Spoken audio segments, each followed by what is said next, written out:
welcome to episode 46 of the Slow Crafting Podcast. My name's Nadine and I'm coming to you today from the northwest of England near Manchester. You will have noticed I've not been around for a while. I've been slightly busier with children and volunteering and things than I expected to be. I thought once they started back at school full time I would have all the time in the world, but apparently not. Anyway, let's crack on with some of the things that I have found time to craft recently. Now the first one I actually made over the summer for when we went camping in Wales, but I haven't had a chance to show it on the podcast. Now it is a pair of pyjama bottoms for my other half, because we like a nice pair of pyjamas for when we go camping. And I can't find the sleeve for the packet, but it is Burda 6741, and there's the schematic. So it's just a bog standard pair of men's pyjamas. Now he doesn't wear pyjama tops, he wears t-shirts, so all I did was make him the bottoms. And rather shamefully, I bought him the pattern for these pyjamas about 2 years ago for Christmas, and then got him the fabric for the pyjamas last year for Christmas, and then made them this summer. Yes. And we don't even speak about the Walden shirt pattern I got for him, which I still haven't made, which is even longer. So these are the pyjamas. I'll try and insert a picture. I think I've got a picture of me modelling them, which isn't very flattering on me, but you can see. Probably easier than showing. I'm trying to show it now.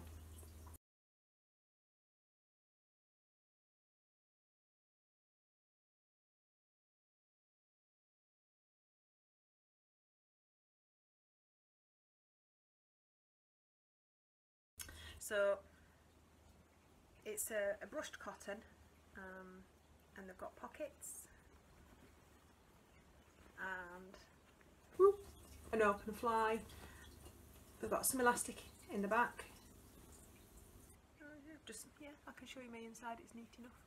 And then a drawstring on the waist as well, so it's got pockets at both sides.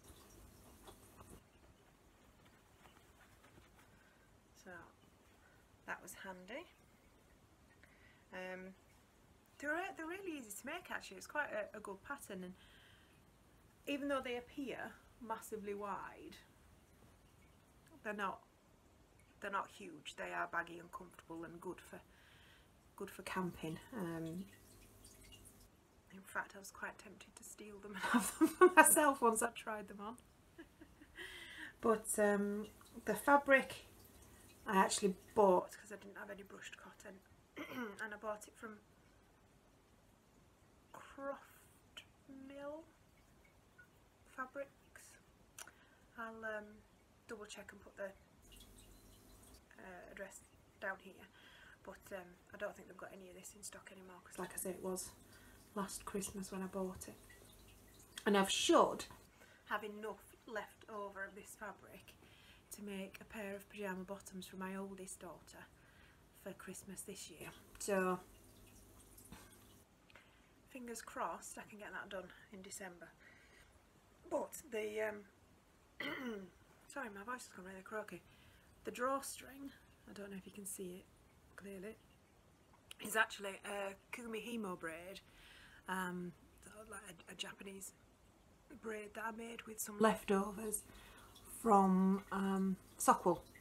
So my little girl has got a pair of socks in this wool, and she's also got a cardigan in this wool.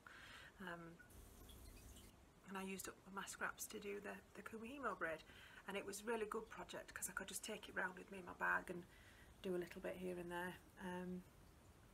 It was one of the basic braids. I think maybe next time I'll show you my kumihimo braid book, because that's got some different techniques in. So you've got the standard round ones, and then you've got a flat, more decorative and fancy ones.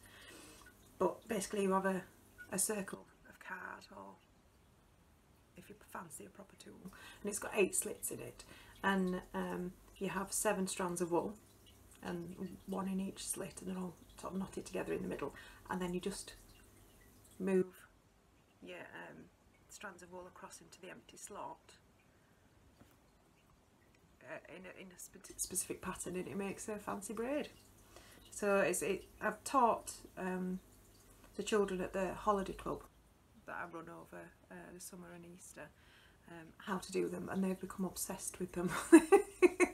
every session they turn up to, they're like, we're doing bracelets today, we're doing some more bracelets, because they make them into a braid and then they make them into a friendship bracelet. But it's like, we have other things to do. But no, I just want to make the bracelets and braids. So there we go. Straightforward pattern. Fabric's nice. I've actually used a bit of this fabric to patch a hole in my own brushed cotton pyjamas, which looks quite cute. So I might have to save some of the scraps for patching some of Erica's pyjamas, because then once Mark has these, Ingrid has their own pair, and then me and Erica will have patched pairs. We could have family themed pyjamas. So there we go. They are lovely, and they've washed nicely. This fabric it's worn nicely, but the thing is, because I've been meaning to podcast for ages, I've once we came back from camping, I snuck these out of his wardrobe and haven't given them him back. But now that it's getting a bit cold and a bit winter, a bit nearer to winter, he might actually want them back to be wearing at home. So anyway, I can give those back to him now. Now, I think I mentioned on a previous podcast that I was knitting a jumper for my brother that's got lions on it, and he'd seen something years and years and years ago, and he liked the style of it and wanted me to recreate something inspired by, but not an exact copy of this jumper. So where am I up to on this? I think I showed you that I had 2 sleeves. There's one here, the other one's in the bag over there, and I'm not going fettling for it. And then the body. So now I'm up to sort of mid-chest, I think, with this pattern. Don't know if you can see. So it's got 2 rampant lions on either side, and then a lion's face in the middle, sort of half in shadow. So there its mane, and that's its nose, and it's just coming up to the eyes. Now the wool that I've used for this is all Wofe Mill yarns from Woolly Knits.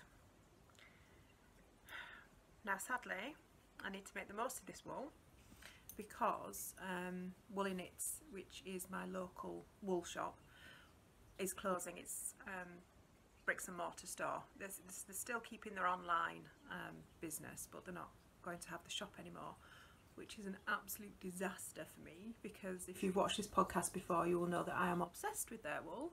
And I do like the little 5-mile walk down the road to go and buy some, and probably have some cake and coffee at the same time. So I'm a little bit distraught about the lack of wool, or soon to be lack of wool. But the thing is that the Wofe Mill yarns, they only do in the shop, because it's seconds from designs that they've made for the fashion industry, or wool that they've produced for the fashion industry. So I actually quite liked it, because it was sustainable and using up something that would otherwise be a waste product, and also it's lovely and it's cheap, and it's 100% wool. It's quite a rustic wool, so it wouldn't be to everybody's taste, but I love it. But they only do that in the shop, they don't do it online. So unless I manage to catch them at a wool show somewhere and they have it there, it's not looking likely that I'll get access to it again. So I have stocked up in the last couple of weeks. I've got a few sweaters quantities worth of it in different colours that'll last me for a few years. That makes it sound like I bought loads. I didn't. I bought 2 packets in different... No, that's a lie. I bought 3 packets in different colours. I got a green one, a red one and a blue one. But I do already have a yellow and a green in stash that I bought earlier on this year. One when I bumped into the motor show in Sheffield. So yes, the pattern is one that I've drafted myself. Now this colourwork section up here has been a pain in the bum and has been ripped out at least 3 times because I started striping colours in the background for it. I'd started off with quite a thick stripe of red and then was moving on to a thick stripe of yellow, and the pattern got completely lost in the yellow, and I thought this isn't going to work, it's just going to look rubbish.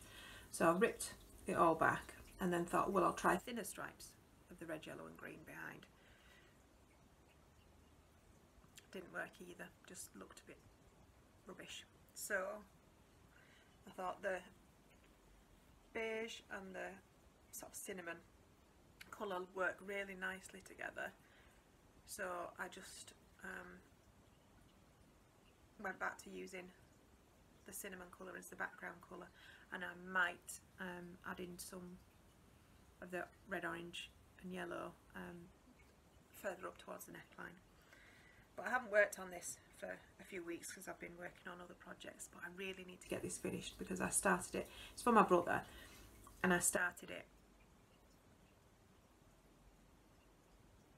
possibly beginning of this year, maybe end of last year. No, it was the end of last year because I sent him a picture of the swatch that I'd done as part of his Christmas presents. So yes, I've been working on it for a year, so I really do need finishing and sending off to him. But hopefully I'll get a chance to work on it a bit more in the next couple of weeks, because I did have the bits I've been busy making were, oh, let me pick this wool up, a blanket and a cardigan for my niece. I don't think I took a picture of the cardigan once I'd finished it, but I took a picture of the blanket and I'll add that in at some point here.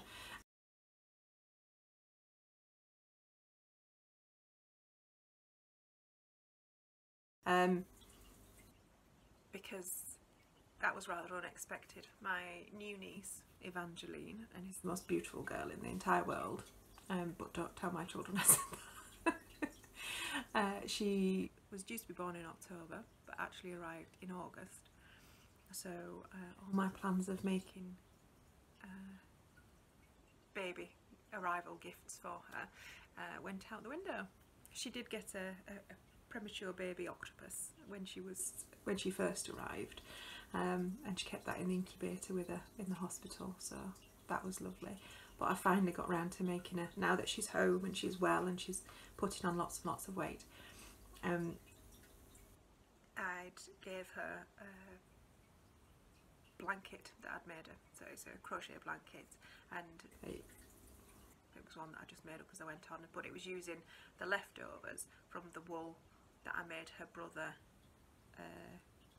Farah card vest waistcoat thing last Christmas. So yes, it was nice because it used up, because it was using acrylic, which isn't my preference, but I knew the person that I was giving it to would not have used it and would not have known how to care for it if I'd given her wool. So, and she's got 3 children under the age of 5 now. Giving her something that's 100% wool and expecting her to know what to do with it, how to care for it, and having the time to care for it wasn't practical. Because whilst I aim to be relatively sustainable and slow fashion in my approach, I am realistic about other people's circumstances and priorities. So yes, I'm not going to give her something that's not going to be used, because there would be absolutely no point in that.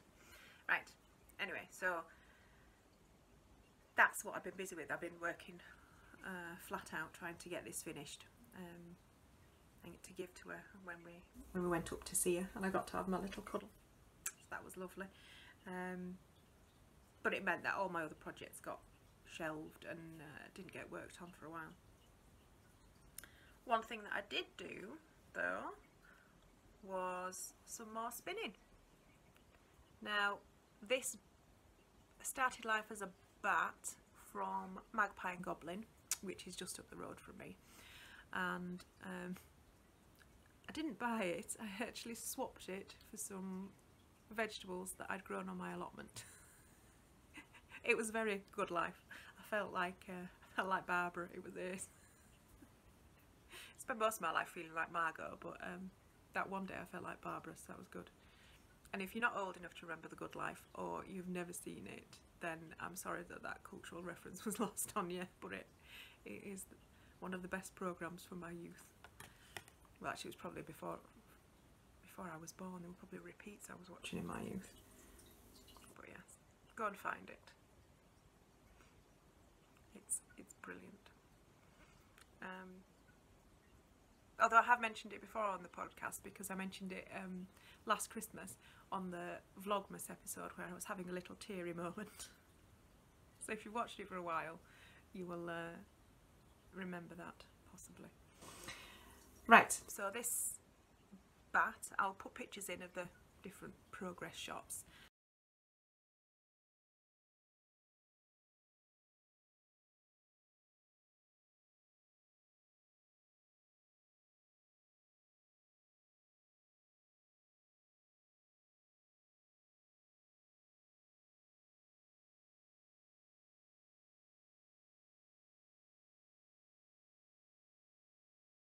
It is about 200 grams of South Down, Suffolk, Merino, Alpaca, Mohair, Corriedale, Trilobal and Silk.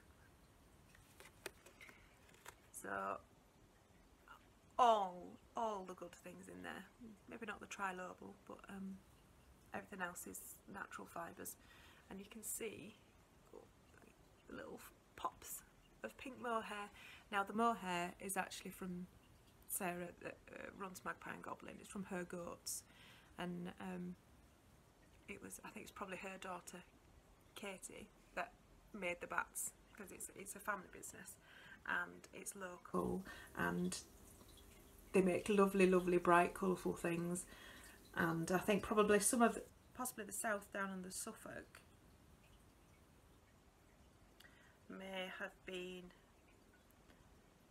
local sheep as well, because I know that the merino is probably commercially prepared, but the decidedly sheepy smell that's coming off this leads me to believe that they've got some of the non-merino breeds from local farmers, and they will have been, the fleeces will have been hand processed and hand washed by Sarah to go into the bats. So it makes me happy, because not only is it beautiful, but it's local and it's mostly sustainable, and yes, just lovely. I don't know what I'm going to make with it, because blue is my colour, but purple and pink are less my colours, so I'm not sure. It might. Whenever I spin up bats from Magpie and Goblin, I always want to weave them into something, and I can't do weaving yet. But they just feel like there should be something woven. I did do some weaving with them, because I wove the little loom squares, pin loom squares, that I made into a shawl for my mum for her birthday, or Mother's Day, this year, I think, Mother's Day. But yes, but I don't fancy doing that and weaving in all the ends and sewing them all together again. I think weaving it into something big would be better. But yes, so I don't know, so that's going to just stay in my stash for now, looking beautiful. I think it's probably about a DK weight. My default spin is probably a fingering weight, but with the bats, because there's so much in them, and because of the way they're blended, and because I get so giddy, I end up spinning them at a DK weight. Is it usually my fingering weight yarns, because I'm using commercially prepared top, so it's easier to get it to spin finer without quite so much manipulation or concentration on my part. So that's that. And then the final make that I'm going to show you is a half finished object, and it's this jazzy number. Now, I don't know how well you're going to be able to see it. These are just, it is just one hand spun, hand knit sock, using some of my really early hand spun. And I thought, because it's reds and whites and greens, they would be perfect Christmas socks for me. So I've got some Christmas socks to wear on Christmas Day. And at my local spinning group, we were having actually a knitting day, where we were supposed to be, those of us that could knit socks were supposed to be giving advice and helping some of the members that couldn't knit socks but wanted to. So a few of us had taken along sock projects, so I'd cast this on early, because I wouldn't normally have started it until December for Christmas socks, but I cast it on early so that I had something to work on in case anybody needed any help or advice. So I knitted these toe up and did a fish lips kiss heel, and just put a basic cable in down the front.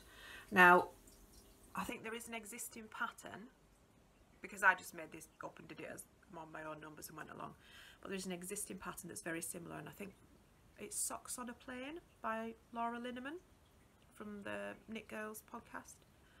It's really old, because it was back when I used to watch their podcast, probably when I had my little girl, so it's probably at least 5 years old. But yes, but I started it toe up because I normally do my cuff down, but because I didn't know how far the yarn that I'd got would go, I sort of did it toe up and then knitted as until I only had 50 grams left, because it was a 100 gram ball. And my other sock will be matching, because I spun it the way I spun it. I started with this sort of green at one end, and then got to this green at the middle point, and then worked the colours in the opposite direction to the other end. So I don't know whether to do one exactly the same or whether to reverse the colours. Because it's so jazzy, I should probably do it exactly the same as this one. But I do like mismatched socks. We shall see, we shall see. I'm not casting on the second one of these until December, because my 2.5mm needles are in use now on a project for my youngest girl. So that's that. And then the last bit, I got given a fantastic stash of vintage craft magazines. Now, you've probably heard me speak before about my love of old knitting books and old sewing books, and basically if it's from the 1970s and to do with anything to do with crafting, it needs to be in my life. So yeah, she's in the process of moving. It was one of the ladies from church that helps with the toddlers group that I run, and she's in her 80s, but she's moving out of her current house and sort of downscaling to a bungalow, and was having a bit of a clear out, and she'd come across these magazines and immediately thought of me and knew that I would love them. So I was really excited when she brought them. I think she brought a little stack. She did have I think she's got the full set of the magazines. I think there's probably about 200 in all. But she's brought me this stack. I think I might have been in trouble if I'd tried to sneak 200 of them into the house all in one go. I have to remember that other people live in the house, not just me, so I can't fill it with books and wool to the rafters. But yeah, so I think these were published early to mid 70s. It's the Golden Hands Encyclopedia of Crafts, and they've got all sorts of fantastic stuff in them. So just going through this one, we've got making yourself some lovely glittery jewellery.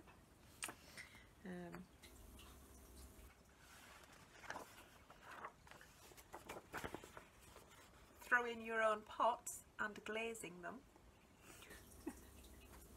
Now, I'm assuming they think I've got my own kiln just in the garden shed, which I would in an ideal world, but I don't. But so some of them aren't necessarily achievable in my ordinary house, but they still make me very happy. So making your own terrarium.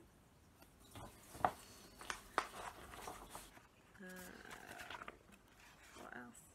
Oh, some tapestry or embroidery. Needlepoint. Needlepoint. Yes, tells me it's needlepoint. Making the weirdest felt animals. Now, if you saw the cat that I made from another 70s craft book last Christmas, that was, I think, a lot more attractive than those cats there. Just very odd looking. Weaving. Tells you how to do sumac braids and Turkish knot, twining, all sorts. When I eventually learn to weave, this will be fabulous. But look, she's got it set up in the corner of the room, working away in a lovely Fair Isle jumper. This is my ideal life, this magazine. And then some lino printing and ideas for how to use it. I do quite like that horse actually, and I'm sure my girls would like something with that printed on. Grandma probably would as well actually. And then more practical things for knocking yourself up some storage solutions for in your craft room or garage or shed. So it makes me laugh because there's loads of podcasts, video podcasts nowadays where they're doing tours of my craft room and ooh, look at my nifty storage solutions, and they've all got the pin boards and the, yeah, straight from the 70s. There we go.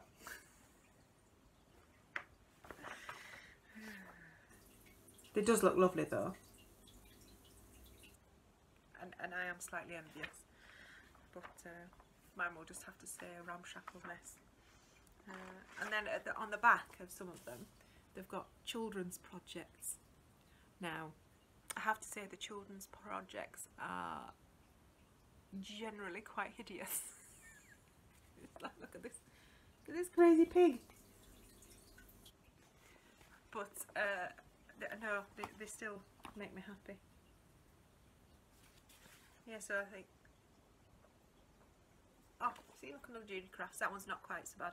That's weaving a little table mat for your dolls' tea parties.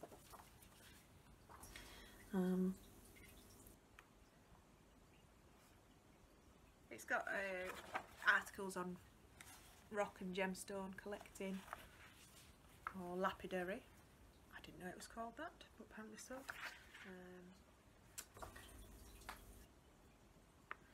Weaving. Sorry, video cut out then because my storage was full, which means I've been waffling for too long. So yes, gushing over my many fabric craft magazines from the 70s was pushed it over the edge. Right, so because I've been talking for so long, I will cut it off there, and I'll be back in a couple of weeks to talk about what I'm making next and show you whether or not I've made any progress on the lion jumper for my brother. I probably will be making quite a few things because we're on the run up to Christmas, so I'm not making as many gifts as I did last year, so, but I have got a couple of things lined up, and I'm trying to decide whether or not I want to do Vlogmas again this year. I'm a bit unsure. It was fun, but it was a lot of work, so we shall see how I get on. Right, on that note, I shall say goodbye and happy crafting, and I shall speak to you again soon. Bye.